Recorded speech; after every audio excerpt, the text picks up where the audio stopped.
Aloha, and welcome to this presentation of the Vegan Society of Hawaii. We're really thrilled today to welcome the wonderful Chef AJ, an old friend of VSH who has given us some wonderful talks and cooking demos, including a memorably delicious one right here in Hawaii. She has been devoted to a plant-exclusive diet for over 47 years. Chef, culinary instructor, and professional speaker, she is the author of 4 best-selling books, including Sweet Indulgence. Chef AJ's presentation today is Satisfy Your Sweet Tooth Without Using Sugar. Aloha, Chef AJ.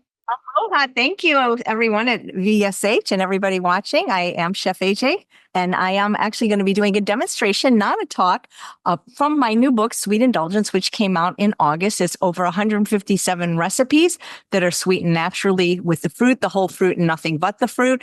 All the recipes are not only vegan, they're plant exclusive, so whole food, plant-based, without the addition of sugar, oil, and salt, refined sugar, that is, again, sweetened with fruit. Everything is also kosher and gluten-free. And so I'm going to be making 6 recipes from the book today. And I've chosen my favorite recipes and my husband's favorite recipes because we got to eat it. So we may as well make the things we like the best.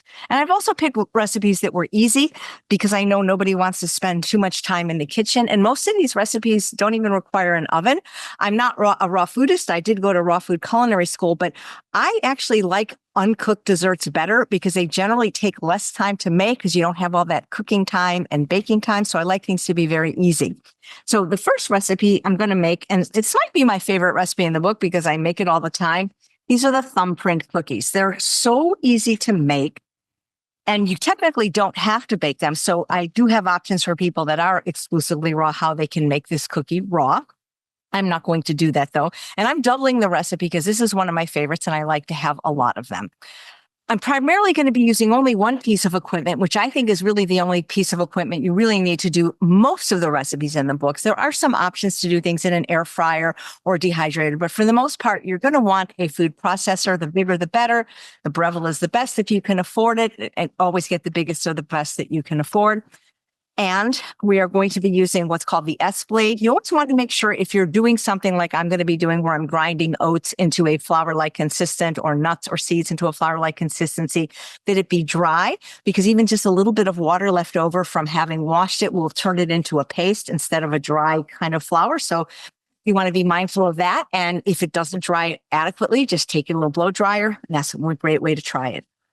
All the recipes that I'm doing, I have already done what's called the mise en place for the most part. Everything in its place in French. Everything has been measured, and that's going to make it easier so that I can do more recipes in the allotted time. So here I have my oats. I am gluten-free, so I use gluten-free oats. If you're raw, they have a raw oat that's sprouted that you can even get at Costco. And one of the secret ingredients in delicious dessert making, which is pure vanilla bean powder, different than vanilla powder, which is white and processed and has dextrose. This is the real deal. It's second only to the pure vanilla bean, but using a vanilla bean for every recipe would be prohibitively expensive. I don't have any brand recommendations. I just go to Amazon and whatever's cheapest, I buy it then. So I'm going to place it in my dry food processor with the S-blade, and I'm just going to process very quickly.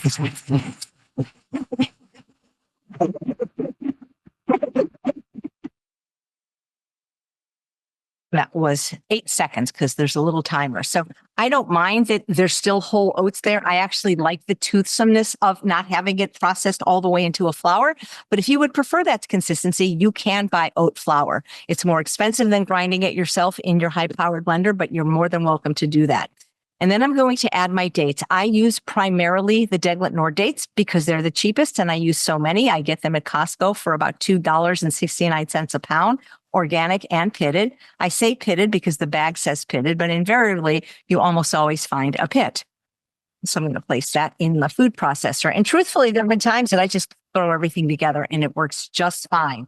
This is going to have to run for, at least a minute because what I'm trying to do is get a ball to form so I have a dough. Kind of like if you were using, remember those old-fashioned KitchenAids.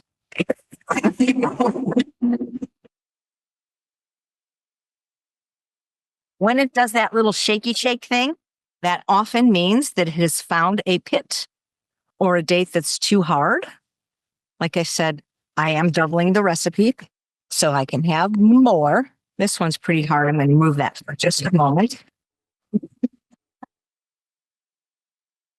Come on. Always does this when somebody's watching, you know. The best thing to do would be to cut every date in half just to make sure that you don't have a pit like I just found. But I'm glad I showed you, because that's how you know that there's a pit, because it will slow down and not process. Now, I know it must seem like forever when you're watching, but it was actually so far only 1 minute and 15 seconds. So what I want to do is I want to grab a little bit of the batter and then smush it in my hand to see if it's ready. And if I can smush it and it forms into a ball, but then I have to be able to break it so it stays not crumbly, it's ready. It's almost ready. It needs about 15 more seconds.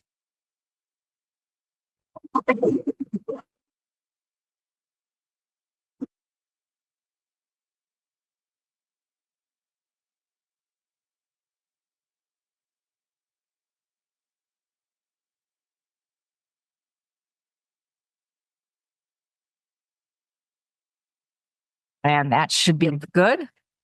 Yes, you can. This is something more that you can feel than you can see when it sticks together like this and breaks apart without crumbling. So now it is ready, and I'm going to just pour it on my silicone baking sheet.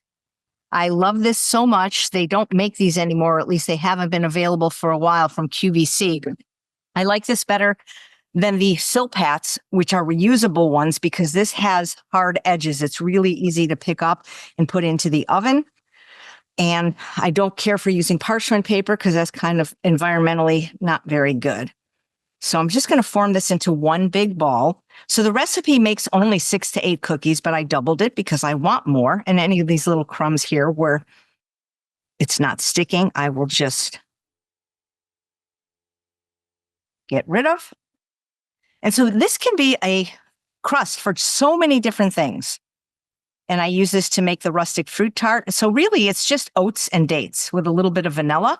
What I'm going to do is I'm just going to make equal size balls so that every cookie is the same size. You can make them big. You can make them small. It's really up to you. You just want them big enough so you can make a indentation for the thumbprint. And we're going to fill these with a fruit sweetened jam.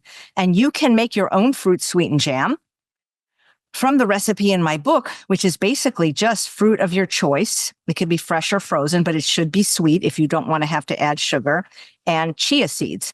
And nowadays, at least where I live in California, you can buy chia jam already made at the store, at several stores, which is just chia seeds and fruit. Sometimes they add a little bit of lemon. I really like this brand that has been around for a long time called St. Dalfor, because it is just a fruit sweetened jam, and it comes in so many flavors like apple, cinnamon, orange marmalade, grape. So that's probably my favorite. So these are actually pretty big. These are 9 cookies. It'll take less time to do that. And I just kind of roll it in a ball. If you have kids, you can get them involved, do some holiday baking or make some cookies for Santa. I always thought it would be kind of cool to do red and green, but I haven't been able to find any green colored jam that didn't have sugar. I found mint jelly, but it had sugar. So I have not found one, if anybody knows. So I'm just going to press it down. Now, you can just stick your thumb in. The thing is then when you just stick your thumb in, the well isn't big enough. So what I prefer to do is just flatten them. And you can just bake them like this. This is actually similar to another recipe in my book called the Snickerdoodle, except the Snickerdoodle has some cinnamon. But what I'm going to do is I am just going to manually build up a lip to hold the jam. So I don't mind if these are bigger, because actually when I make them, I'm usually eating like 2 anyway. So why not just make one bigger one? So the more surface area, the more jam you have. And I really like the jam. So I want like more jam than cookie. But if you only like a dollop, it's okay. And, if you want to fill it with something else, you could. I mean, I bet it would be really good filled with peanut butter or almond butter or peanut butter and jam. So once I have these down like this, then what I do is just with my thumb and my index finger, I am going to make like these miniature, almost pie crusts, so that I can have a nice jam well. By using raspberry jam, it reminds me of a cookie we used to make when I was little that had flour and butter, or maybe it had oil and a lot of sugar, called a Linzer cookie. And that was one of my favorites. And when I fill it with raspberry jam, that's what this reminds me of. These will keep, and I keep everything refrigerated because, you're not using any additives or preservatives or even salt. So I think things really, unless they're dehydrated, do better when in the refrigerator, but I have also frozen these and they've been fine. And I've eaten them straight out of the freezer. So if you were doing this as a raw foodist, you would use the raw oats. And of course, you would not buy a commercial jam and you would not bake them. Now, you don't have to bake them, but I am only going to bake them for 5 minutes because I find when I do that, it takes a little bit of stickiness that's still left on the day, and it makes it also so I feel like it lasts longer, especially if you're making these just like this and not filling them.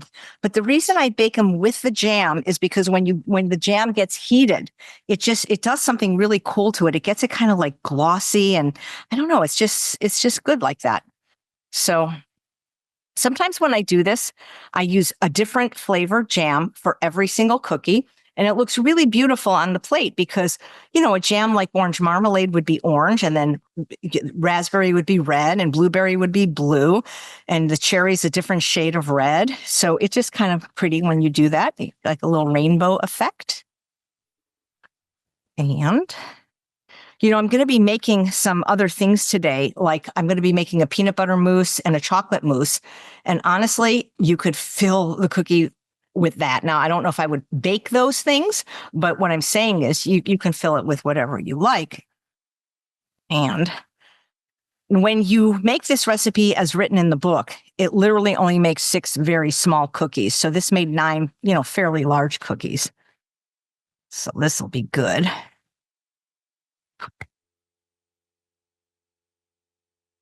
And if you're somebody, I eat mostly a lower fat diet a la Dr. McDougall. So it's not that I avoid all fat like nuts, seeds, and avocado. We'll be using avocado today. But if I have lower calorie density from oats, I can eat more of them than if I were to make these with nuts or seeds. However, let's say you can't have oats for whatever reason. Any recipe for like a crust or a crumble that I'm making with oats and dates, you could use an equal amount of nuts or seeds and get the same effect. It would be actually richer, and maybe you would even like it better. So we're just going up like this. Again, traditionally, the thumbprint cookie as shown in the book is just a little circle with a dollop. And I found when I was doing it that way, I would have to eat it with a jar of jam next to me so that I could keep adding more jam. So I'm a jam girl. So if you're not, then you can make the little well smaller. But I tell you, if you like jam, you could really like that. There we go. So now I'm going to take my jam. And you can get jam, fruit sweetened jam everywhere now. I've seen it at Walmart. I've seen it at the 99-cent store. I did happen to get this at Sprouts because that's where I was shopping. But I have seen it in regular grocery stores like Rayleigh, this brand and other brands, even Smucker's. So let's fill this to the brim with the jam. Oh, jam. I love jam. When you're using fruit to make your own sweetened jam, I find that very often frozen fruit, while fantastic in certain varieties like mango, I have found often that frozen berries, like especially strawberries and raspberries, are often more tart than when you buy them fresh. And so you would just have to adjust for the sweetness, because if you're taking a fruit that isn't very sweet and adding chia seeds, you'll have a thick fruit, but you won't have a sweet fruit. So you will have to taste. And when I was making these cookies, if it never went into that stage where I could clump it together, there's a couple of ways to troubleshoot it. 1, maybe your food processor is old and not powerful enough. 2, maybe your dates are just too dry. Or 3, maybe you need to add more dates. But usually the problem can be solved just by running the food processor a little bit longer. And it seems like it's long when we're on Zoom and waiting, but honestly, I have a little timer here and it didn't even run 2 minutes. So I'm overstuffing it because I like it that way. So I've got a little bit of jam left in the jar. So what you do is you put a little bit of your favorite non-dairy milk, shake it up, and then you have raspberry milk. So this is what they look like right now. And then I will bring them back when they're done. I try to do things in order so that I don't have to clean my food processor too much in between recipes, because that does take time. And I don't mind if there's some little bit residual, because I'm going to be using basically the same thing for the next recipe. So the next recipe is called Streusel topping, and we are going to be using that as part of the peanut butter paradise parfait. Let me show you a photo of what we're going to be making. Oh, this is my favorite photo in the book. It's just, I actually had that made into a big poster for myself. So we're going to be making a peanut butter paradise parfait. And one of the steps is the sprinkle. Now, in the book, it's a chocolate sprinkle, but we can't have caffeine in this household, so we can't have chocolate. So I do a vanilla topping called Streusel topping for my crumbs, which has not only the ability to be used in the recipe we're making today, but many other recipes, which I will tell you about, of course. We're doing the same principle where I have my gluten-free oats, but this time I have some unsweetened coconut, and you can get low-fat coconut if you like, which is much less fat. And I have my pure vanilla bean powder, a good quality cassia cinnamon, and some nutmeg. So I'm going to place this in, and I'm going to pray that these dates do not have pits, but these are a pretty dry batch. Usually Costco, the turnover is pretty good. But see, instead of running it like I did before, where I want it to stick together, I don't want it to clump. I want to sprinkle. So I'm going to not go as long.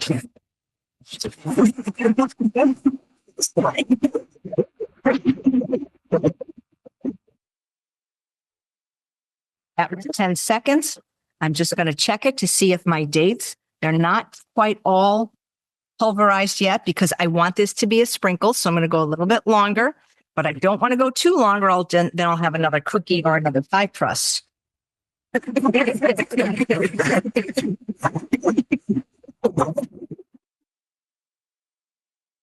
Right. It's getting there, getting there. So the Medjool dates are wonderful dates, but they tend to be about 4 times more expensive than the Deglet Noor. And they also tend to be moister. So I find they're more difficult to work with, because if it's too moist, then you're not going to be able to sprinkle. It's going to stick together. It is almost there. One of the reasons I love teaching hands-on cooking more than demonstration is because then you can feel what I'm feeling rather than just watching. And then you kind of know by the texture if it's done. Okay, I'm going to call it done. And so I'm going to take these crumbs and put them in a bowl.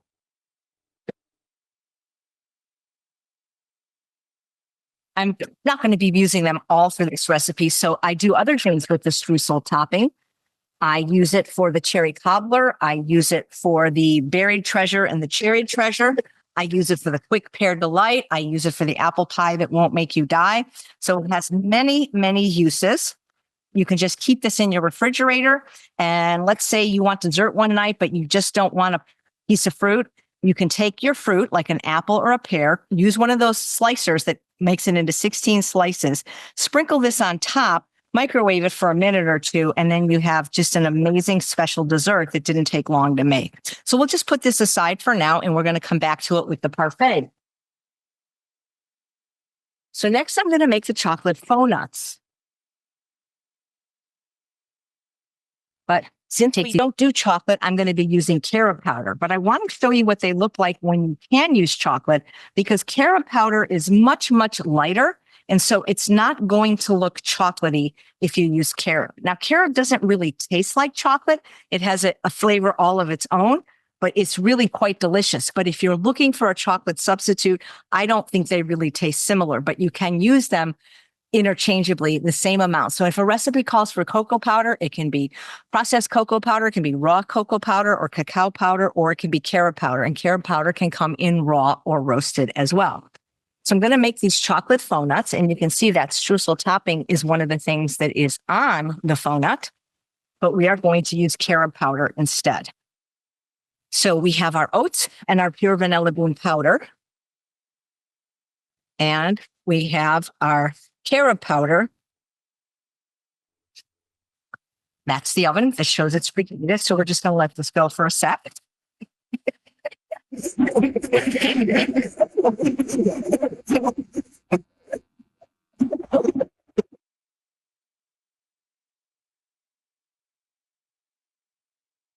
make some nice, little smoky. It actually, carob smells really good. But again, I want to say it's kind of an acquired taste. If you're a diehard chocoholic, I don't know if you'll be satisfied with carob, but neither of us here have had chocolate in so many years. So when we have carob, it's like the most delicious thing. Carob is actually a pod. It's a Mediterranean fruit, and it's lower in fat than chocolate, and it's, I guess higher in nutrients. But really, are we eating dessert for nutrients? I don't think so. So we're going to do the same thing like we did with the first recipe. And have the same problem that we had with the first recipe. Oh, Costco. Darn you, Costco. Why? It's because these dates are dry. That would be another benefit to cut them in half, though, because then it would make it easier on the food processor. So once this spins to the desired texture, I have this little donut mold. It's made from silicone, 2 for $6 on Amazon. You don't have to get these. You can roll them by hand, which I'll show you how to do as well. If you want them to really look like a donut, then you might want to do that.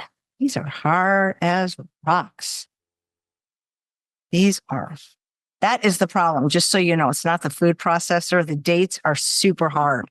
And so I should have probably felt them before doing this, but I am going to make this work. One of the things you can do when you're struggling like this is just take some of the contents out.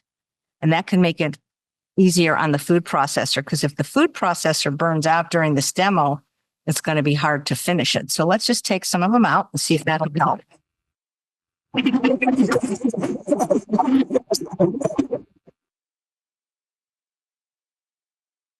You can always stop it and check it. And it's not quite ready because as I push it together, it seems like it's staying together, but I can tell it's just too crumbly. And I think it's because my dates were so dry. So what you can do in a pinch like that is take a little bit of date syrup, not too much. I'd say that was maybe 2 tablespoons. And we'll see if this will work.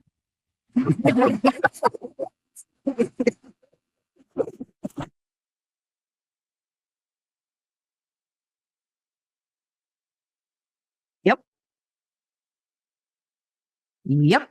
Worked like a charm. And if anything, it'll make it even a little bit sweeter.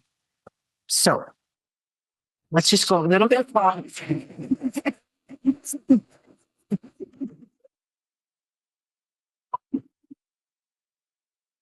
As long as you have patience, this will work, because actually it's all perfect now.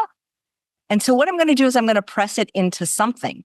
So I love to put them in this. I have one of these in the freezer now that's heart-shaped. And this is a silicone mold with indented features so that you can have, like, this would be brownie bites. There's 24, and the heart one is 24 as well. And this makes exactly 24 of these, or about 6 of these. So really, it's a size preference. I like to keep desserts in the freezer on the bottom shelf so that if I have a snack attack, I can get them, but I'm not looking at them every time I open the freezer. So I do have these in there right now. Now, you can fill the cavity with something like, could be chopped nuts. It could be this streusel topping. It could be coconut. That's just more of a visual thing, but these are already so insanely sweet. Can you make it so that they can see where I'm working right here? Okay. That I don't need to add anything else, but you can just press them in. Silicone is oven safe to 450 degrees, but I'm not baking with this anyway. So my cookies baked at about 325, and this is going to not even bake. We don't even have to refrigerate this or freeze this. This is actually ready right now, but I just think desserts taste a little bit better when they're chilled. I mean, unless it's like a hot dessert, like maybe a mug cake or something, but for the most part, I do like things at least chilled, if not frozen.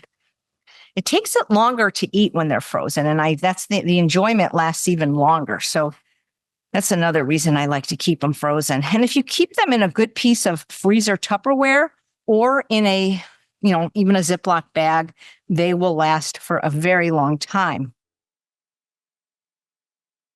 So there we go. So a lot of people say, well, dates are sugar, fruit is sugar. And not really, though, because to me, sugar is something that's processed, that's not found in nature. Dates are a fruit.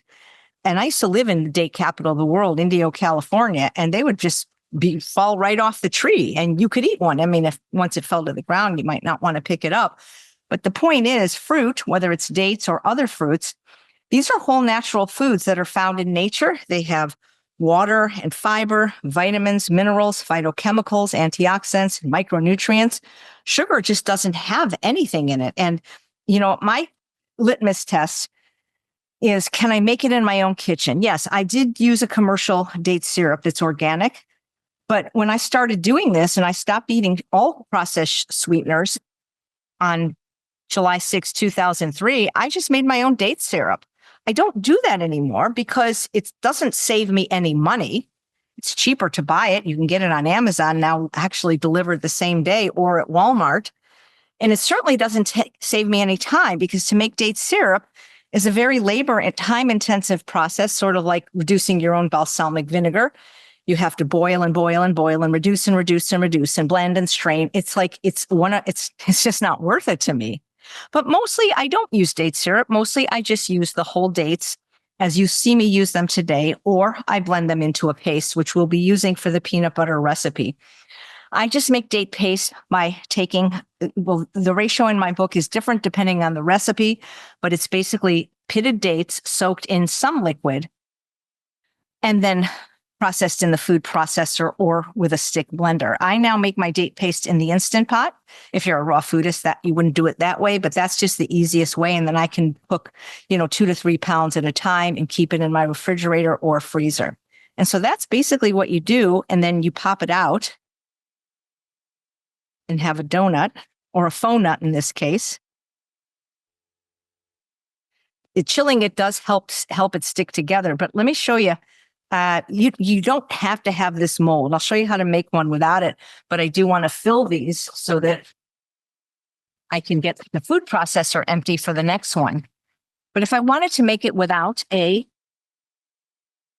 mold, I would just take a nice handful, depending on what size you want to make your faux nut. And then I would flatten it.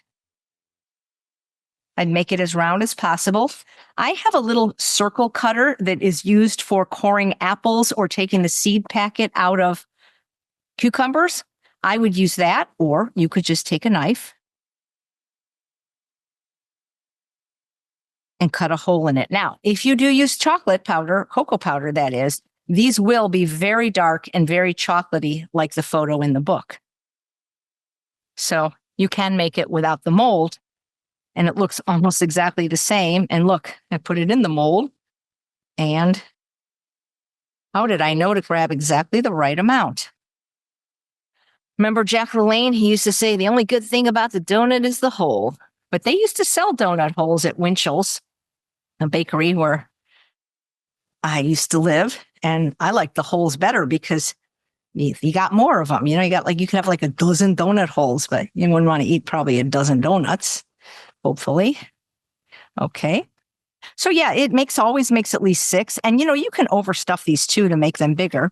But hey, I don't care if it makes more, because then I have more. And there's always people coming over here. We have about 30 people coming for Thanksgiving. So this may not be a traditional Thanksgiving type dessert, but people, I think, would still like it.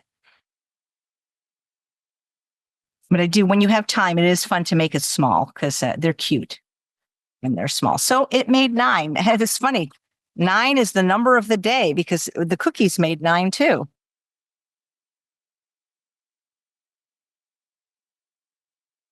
You could just roll this into a ball too and eat them.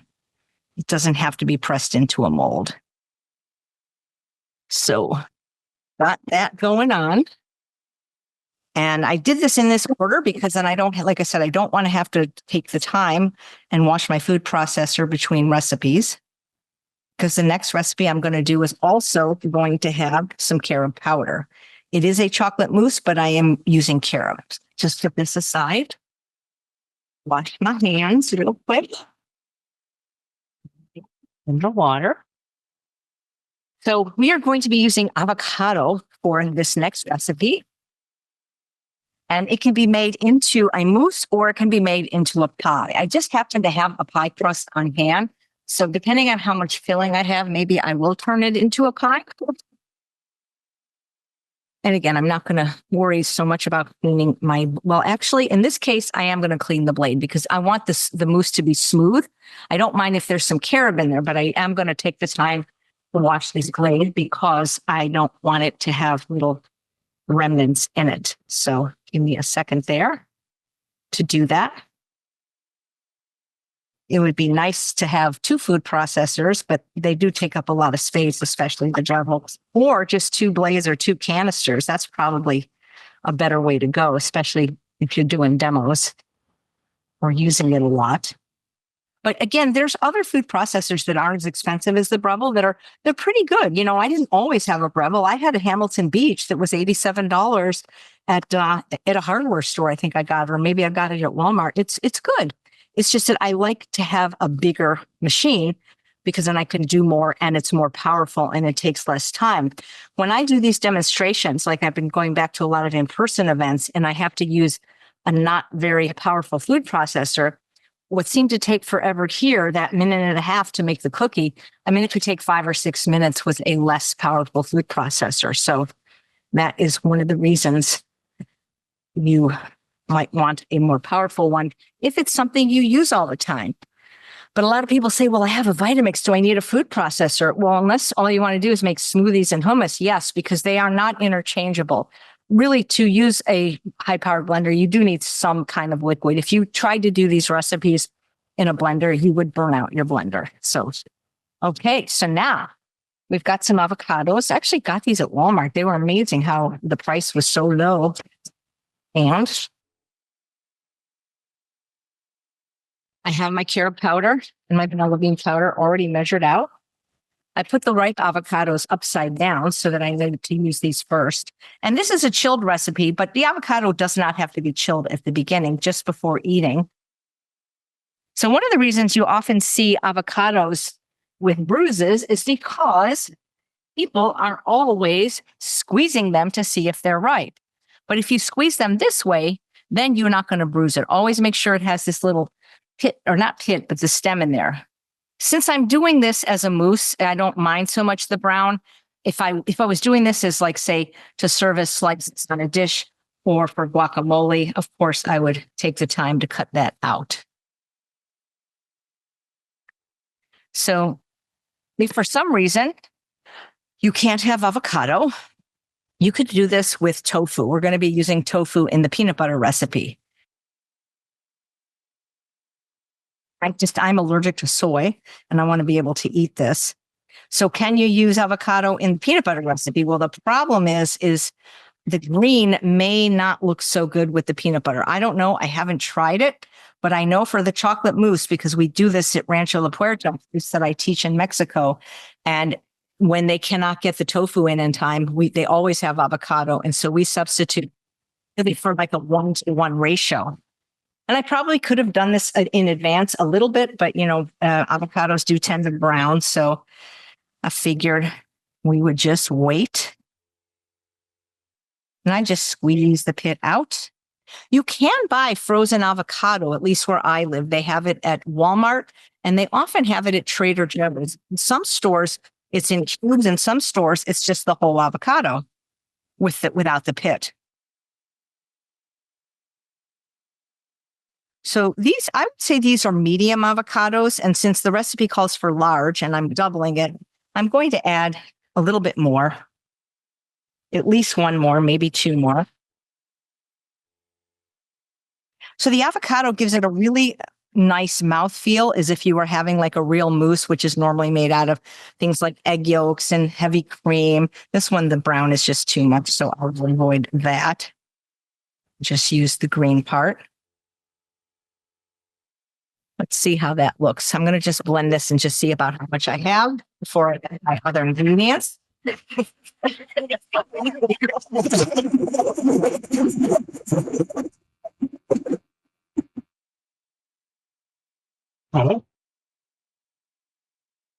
Even chocolate powders vary in how dark they are. So like a Hershey's Special Edition Dark or King Arthur, that's going to be like a black cocoa powder. It'll make it really dark.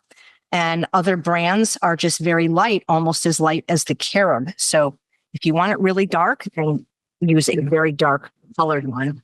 So I'm going to add one more. So it doesn't look like quite enough to fill my pie crust. This one, now see, this one's perfect. And again, you want to make sure they're right, because if they're not soft, they won't taste very good. They will not be creamy. And, the same thing I'm doing right here for chocolate, you can make a key lime pie out of avocado and lime juice. The thing about dates, though, is dates do darken things. I'm going to add my carob powder and vanilla powder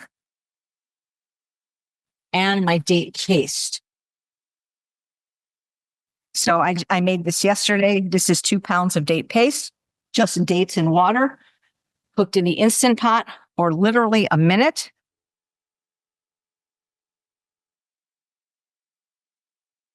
We're going to blend it all together.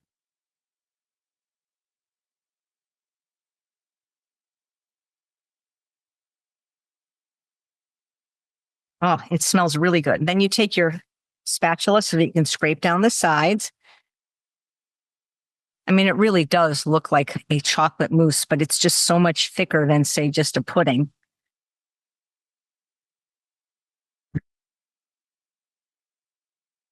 So what I'm going to do, would you be able to tell me if this is sweet enough, or do you want me to taste it? Or taste it? Oh, it tastes it here. Oh, wow. That is really good. Once you start using pure vanilla bean powder, I don't think you'll go back to extract, which either has glycerin or sugar or alcohol. Liquid extract is not the true vanilla flavor because it's watered down with liquid. So I personally am such a vanilla snob that I would rather not put it in than use an extract. That's just me. Okay, I have my camera person here who likes this recipe, and you want to tell me if it's sweet enough? If it's not sweet enough, I will add more dates. If it's too sweet, I will add more avocado. It might be a little more sweet. Well, he says a little more sweet, which is my guess that it's perfect but let me taste it and I'll tell you.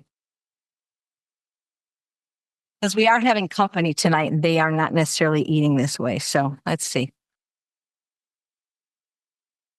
Okay, a little more, but not a whole cup.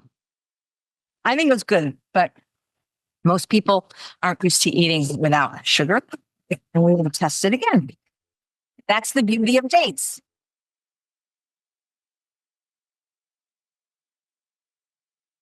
You can also add more carob powder too, if you want it more chocolatey.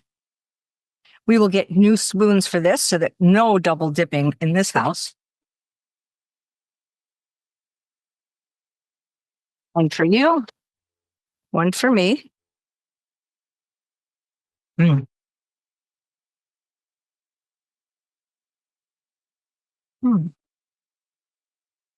do you think? Yeah, that's good. For the masses? Yep. Yeah. Delicious. Very creamy. So this can just be a pudding, and you can put it in parfait glasses or other kind of glasses, top it with fruit. But I happen to have a pie crust on hand. Okay. I just happen to have an extra pie crust lying around. That's why I did all the dry stuff first, because once it's wet, I can't go back to dry. And this pie crust is just like we did with all the other things. It's basically oats and dates and vanilla powder. And so what I'm going to do is fill it. Can you get it so that they can see the crust? And then I'm going to take one of my favorite fruits, which is raspberries, and cover the top. In the photo of the book, it was strawberries, and strawberries are great too. And actually, it also had some bananas in it, but I love chocolate with raspberry, so why not carob with raspberry? If there's any left over, this would, by the way, would be a great frosting for some kind of vegan cake or cupcake. It would be perfect for that. And again, if you can eat chocolate, please do. I don't have anything against it. I just get a migraine when I have it. I haven't had it for I don't know, 2010. I mean, once you're away from something, you don't miss it. It's one of the most craved substances in the world. I recently interviewed a food addiction expert, and she said after pizza, chocolate is the most craved flavor.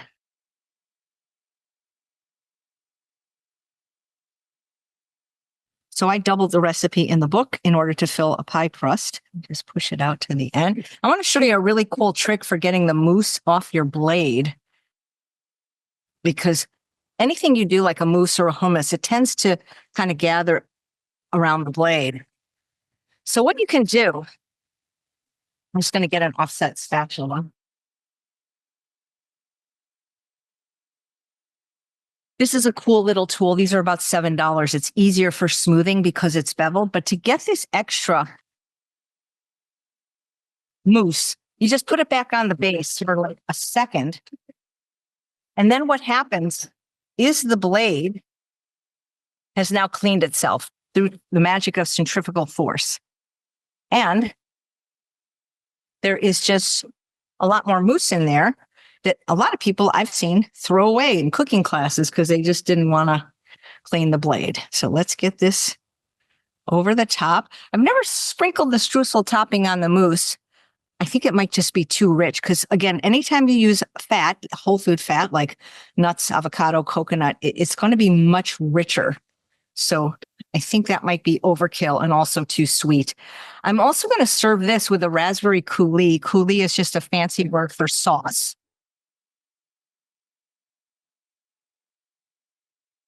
And while I put the raspberries on top, I'll have the water running so that I can get this clean for the next recipe. All right, so now I have some beautiful raspberries. If you like to, yeah. So when I put the raspberries over there, I never know how many I have. So I'm going to just go around. We have this beautiful pie now, and we're going to keep this in the refrigerator because remember, this part isn't chilled. It needs to be chilled. So let me continue to wash my food processor for the last dessert, which is my husband's favorite, which is the peanut butter mousse. But I'm going to turn it into what I call the peanut butter paradise parfait. I moved to Northern California from the desert a little over 2 years ago because there were no vegans in the desert. And I really craved community like I had when I lived in Los Angeles. I didn't want to move back to Los Angeles. Nothing against Los Angeles. It just wasn't good for my delicate nervous system. And there's like, I'm not kidding, there's a society of vegans up here. There's like 6,000 members. And we don't all get together every month, but at least 100 of us do for parties, picnics, potlucks. We've got one on Sunday. So if you live anywhere in Northern California, you've got an amazing band playing. And so what I'm going to show you is what I bring every single month. And I can't not bring it because the people kind of expect it now. So this is the peanut butter mousse. It's very easy to make, as I believe pretty much all my recipes are. And I think there's only 4 ingredients. And being a peanut butter mousse, the first one is peanut butter. If you don't like peanut butter and if you can't have peanuts, you can use almond butter. As a matter of fact, I think my husband, what do you like better, peanut or almond, or no preference? Peanut. So the only problem with almond butter, it's not really a problem, is just like medjool dates are about 3 to 4 times more expensive than Deglet Noor. Almond butter is so much more expensive. So I have a machine over there called the Nutrimilk. So I just make my own nut butter in several minutes, but I didn't want to do that for you because then you'd have to sit there and watch that spin. But when I don't do that, I just go to stores like Whole Foods where they have this little machine and then I can get as much as I need for the recipe. And it's just peanuts and no salt, and the same thing with almonds. So, but you can see how much creamier it is when you make your own instead of getting it from the jar where it's just hard as a rock and has all that nasty oil on top. So got my peanut butter. I've got 1 box of tofu. Maureen New switched the size from 12.2 to 10.9. My book was just published. I'm not going to redo the recipes. This is fine. It doesn't make that much difference. It's like 1.3 ounce less. And I'm not going to buy another box and measure out 1.3 ounces. It seems to be working fine. These are the aseptic packages. This is not water packed tofu. You want to make sure that you use silken tofu for desserts. The water packed tofu is great for stir fries and savory recipes, but it is terrible in desserts. You got to trust me on that. And if you can't find it in your store, they have this at our regular store called Rayleigh's. You can certainly find it online at places like Amazon. And then 1 carton or container of cream cheese. I used to make my own because I have Miyoko Shinner's book, Artisan Vegan Cheese, and it's not that hard. You just soak the cashews overnight and you ferment them. But now that they have this at every grocery store, I just buy this one. She doesn't have oil in this one. There is a little salt, but it's just so much more convenient than always having to make my own. So this is going to go in there. Then date syrup, 1 cup. So it's basically like 1 cup, 1 cup, 1 cup, and 1 teaspoon of vanilla powder. Really can't be much easier than this. I buy it by the half gallon because I can't find a gallon size anymore, but it is cheaper than buying the little tiny bottles. We're going to place everything in this food processor. We're just going to blend until smooth. No? I have the air on. In the time that I just walked away to get something out of the refrigerator, it's basically done. And I made one yesterday because I want to show you the difference in what it looks like when it sets up. So right now, I mean, it's still delicious, but you can see it's pretty kind of liquidy. It will set up. And then when it sets up, it's really thick. But we're still going to use this, or at least we're going to use it eventually. But I want to show you how you make it into the peanut butter paradise parfait first. So what we're going to do, I like to use a trifle bowl because I'm too lazy to plate individual desserts. You're welcome to do that. Guests will appreciate it. But I don't have the kind of time to do that. So what I'm going to do is I'm going to take my crumbs. And again, if you're somebody that can eat chocolate, please do the original recipe with the brownie crumbs. Then it's kind of like that dessert called dirt or mud pie. And it actually looks really pretty, but we're not going to do that because actually the company that's coming tonight doesn't eat chocolate either. So I'm just going to take some of my crumbs and put them on the bottom of my trifle bowl. If we were doing individual glasses, parfait glasses, you would do the exact same thing. It's just that this is so much easier. So I'm going to take my scoop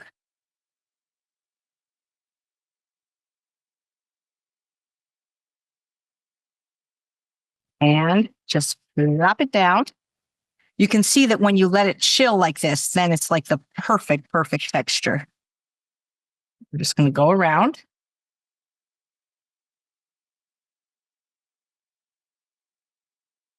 There is 2 scoops missing because somebody ate some of it yesterday, but that's okay because he's entitled. So just want to get every little bit up.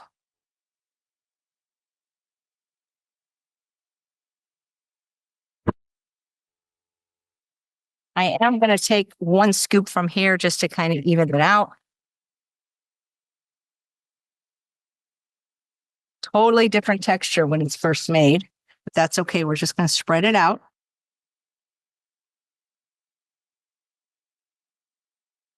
And it's fine if you can't see the crumbs. It's like a surprise, an extra little sweet surprise, actually. The chocolate ones for sure you can see, though. And then our bananas. So when I'm doing this, I look for bananas that aren't super sweet. These actually are almost too sweet with the spots. When I'm using bananas, like in ice creams or nice creams, then I look for really sweet ones. But for eating or for this recipe, since it's already sweet, I try to get ones that are not quite that spotty. So I have this cool little tool, just because, again, anything that makes my life easier, I'm going to use. You could take the time to slice it by hand, and I am going to move these around so that they're more evenly distributed. This also works on strawberries, but it's made for bananas. But this way, each slice is the same size, and we will need at least 1 more banana for this layer.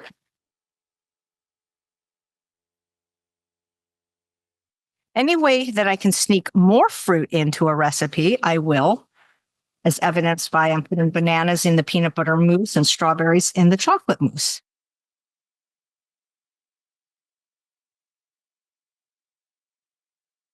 And it doesn't have to be perfect because you're going to be able to cover it up with the mousse, you know? And if you want to get real fancy, like the picture in the book, you can do verticals, you know, so that you can see it off the side. Here's my hand wiping thing. You see the red towel? Nope. Get another one then. Hey. So then we'll get another layer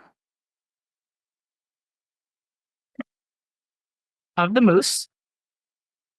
It is not set up yet, but that's okay.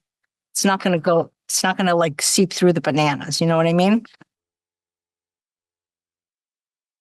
And how many layers you do is up to you, but it's going to depend how many batches you make, of course. The most I've ever done in here is 3, but there's only 6 people coming for dinner, so I didn't want to have that much. Even then, this is a lot for 8 people to eat because this feeds everybody at the potluck, so.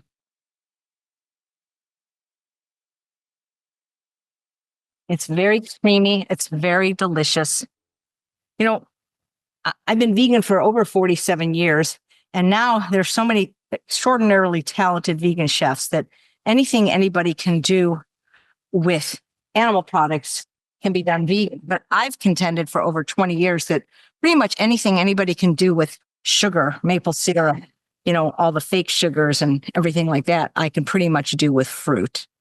So that's been my contribution, is not just vegan food, but more like what you could find in a place like True North food that is completely unprocessed without adding sugar, oil, or salt. So I'm just going to spread this out.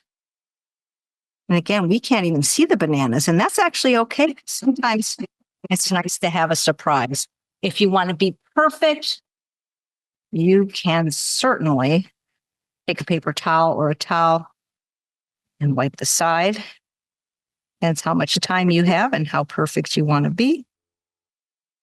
With that, you know, presentation is important. So now we're going to do a few more crumbs. We're going to do some more bananas. And then we'll end with some crumbs. Actually, I have some chopped nuts that I might end with. The reason I'm doing the crumbs now is because they'll stick better to the mousse. That might actually be enough bananas, because I don't got any more mousse, I'll tell you. But let's see if I want to. I think that's going to be enough bananas because I don't have any more mousse to put on top. What I often do, though, is take, especially like in a situation with a potluck, people may not know this is nuts because even though I put a piece of paper what it is, sometimes it flies away. So anytime I have a dessert with nuts, I always make sure to have some nuts on top, because then even a child that would be allergic would know, okay, there's peanuts here, there's nuts here. So I always kind of end with a little bit of that. And then this is going to be the trifle tonight. And I have one more recipe to make, and that is the raspberry coulis. It's the sauce for the pie. Super easy to make a sauce. Would you mind taking this plug in for me? Because there's only 2 ingredients, raspberries and dates. So I have a bag of frozen organic raspberries that I've defrosted. You can use fresh. I usually use whatever's cheaper at the time. And you can make a cross. Raspberry, strawberry, and cherry are my favorite. And then these few raspberries that I had left over are going in as well. And I can use either the date paste or the date syrup, just because I want it real smooth. And again, how much you add is up to you. You can start with a little, and then you can add. But this is something you probably will have to taste.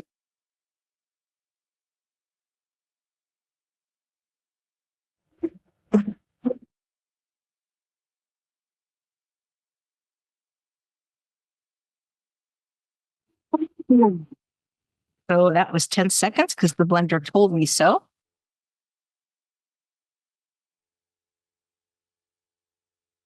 If you don't want to have to keep using a spoon because of double dipping, what you do is when you're tasting something, raise it above your hand. Don't touch the spoon to your hand.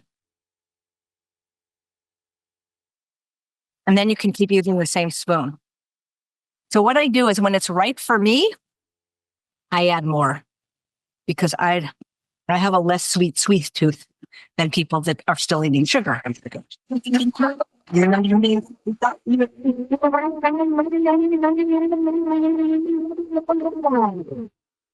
A sauce makes everything pretty. It makes everything special.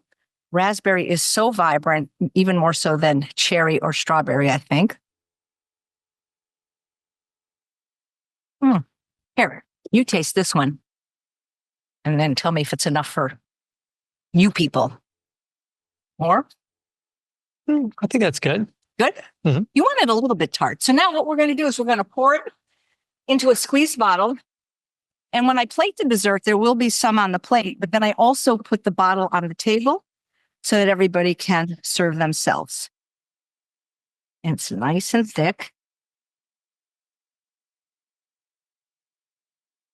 This is great on waffles and pancakes, on fruit, on ice cream. Oh my God, on banana ice cream. This is amazing. And it makes like a whole container. And this is yummy. So these tips are very small. So usually I have to cut it to be bigger because a lot of times there's a raspberry seed. But if you don't want that to happen, you can get like a nut milk bag or a paint straining bag and actually get the seeds of the raspberries out and it will never block your tip. So, let me show you the cookies. They're done now. They've been done for a long time, actually. And you can probably then see the difference of what it looks like baked versus when it first went in. So these will set up at room temperature or your fridge. And they are oh my God, it's like having your own little mini raspberry pie. So there you have it, 6 recipes in about an hour. From the fruit, the whole fruit, and nothing but the whole fruit. And this is the one that I'm going to eat tonight with the raspberry sauce. Thank you very much, Chef AJ. Mahalo.